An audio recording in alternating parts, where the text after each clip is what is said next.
శనగపప్పు అండి, అంటే చెన్నాదాలు. దీంట్లో కొంచెం వేడి నీళ్ళు పోసుకొని నానబెట్టండి. ఈరోజు నేను బీరకాయ కూరతో శనగపప్పు చేస్తాను. ఎలా చేయాలో సింపుల్గా మన స్టైల్లో చూపిస్తాను. ప్యాన్లో ఆయిల్ వేసి కుక్కర్ పెట్టుకోండి, ఈజీ ఉంటుంది. తిరగమాత దినుసులు, టర్మరిక్, పసుపు, ఉల్లిపాయ, పచ్చిమిరపకాయ వేయండి. తర్వాత జింజర్ గార్లిక్ పేస్ట్, అల్లం వెల్లుల్లి ముద్ద వేసి కొంచెం కలిపిన తర్వాత నానబెట్టిన శనగలు వేసేయండి. శనగపప్పు, పచ్చెనగపప్పు, చనాదాల్. ఇదే స్టైల్లో ఇప్పుడు మనం 3 రకాల కూరలు చేయొచ్చండి. ఇక్కడ మీరు కారం, ఉప్పు, కారం వేసి కొంచెం ఒక రైస్ కుక్కర్ నీళ్లు వేసేస్తే శనగపప్పు కర్రీ అయిపోతుంది. ఇదొక స్టైలు. నెక్స్ట్ బీరకాయలు యాడ్ చేయండి.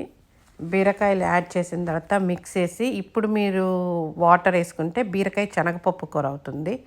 కాదు, ఇంకొకటి ఏంటంటే పచ్చి కొబ్బరి. మీ దగ్గర పచ్చి కొబ్బరి ఉంటే పచ్చి కొబ్బరి వేసుకోండి, ఫ్రోజన్ అయినా పర్వాలేదు, ఎండు కొబ్బరి అయినా సరే. మీ దగ్గర ఏది అవైలబుల్గా ఉంటే అది వేసుకోండి. ఇది వేసి మిక్స్ చేసేసేయండి.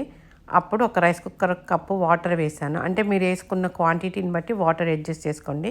కుక్కర్ విజిల్ తెచ్చి పెట్టేసిన తర్వాత 1-2 విజిల్స్ చాలండి. మళ్ళీ మనకి శనగపప్పు నలిగిపోకుండా ఉంటుంది.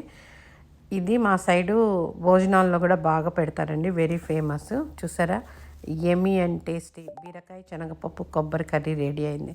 ఇదే రెసిపీలో 3 చెప్పానండి నేను, ఎందుకంటే ఒక్కొక్క దానికి గంట చేసి మీ టైం వేస్ట్ చేయటం నాకు ఇష్టం లేదు.